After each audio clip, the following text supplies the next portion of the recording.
La SONADEV intervient sur Saint-Nazaire Agglomération, peut intervenir sur l'ensemble de l'arrondissement de Saint-Nazaire. On développe les missions habituelles sur l'aménagement, en matière de construction de logements, d'aménagement de zones d'activité ou de zones d'habitat. On construit également des équipements publics et puis nous sommes très intervenants aussi sur l'immobilier d'entreprise ainsi que sur l'animation territoriale des zones d'activité. Avec la foncière, nous souhaitons intervenir en complément de nos concessions d'aménagement pour porter des immobiliers tertiaires ou commerciaux dans les centres-villes, dans les centres-bourgs, dans les zones d'activité.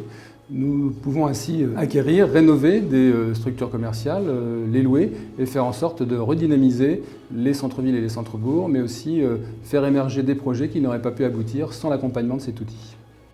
On crée cette filiale à l'échelle de l'agglo, alors même qu'on a déjà 2 autres filiales en Loire-Atlantique de redynamisation, donc une sur la métropole de Nantes et puis une autre au niveau du département. Donc si on l'a créée sur Saint-Nazaire, c'est en fait dans le cadre aussi d'un outil dont on avait besoin pour mener plusieurs politiques publiques qui sont sur le territoire de Saint-Nazaire, à la fois Action Cœur de Ville et Territoire d'Industrie. Et la SONADEV, qui est une SEM, a en charge en particulier une concession publique d'aménagement sur le centre-ville et elle doit, au bout de 10 ans, trouver une solution de sortie des actifs qu'elle a apportés. Donc la société de redynamisation a notamment l'objectif de reprendre certains actifs qui ont été développés dans le cadre de cette concession publique d'aménagement centre-ville.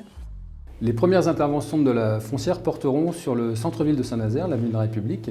Nous allons là acquérir, rénover, louer des cellules commerciales pour redynamiser le centre-ville et renforcer son attractivité.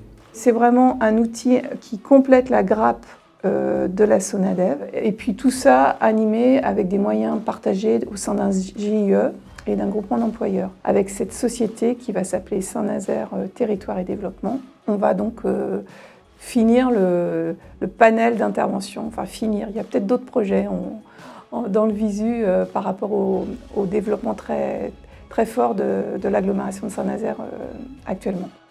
La Banque des Territoires, c'est avant tout un partenariat historique avec la SONADEV. Dans le cadre de la foncière, nous allons pouvoir bénéficier de son réseau, de son expertise dans le montage de ce type d'opérations et d'outils, et puis bien sûr de son apport en capital pour pouvoir dérouler les activités de la foncière que nous allons créer.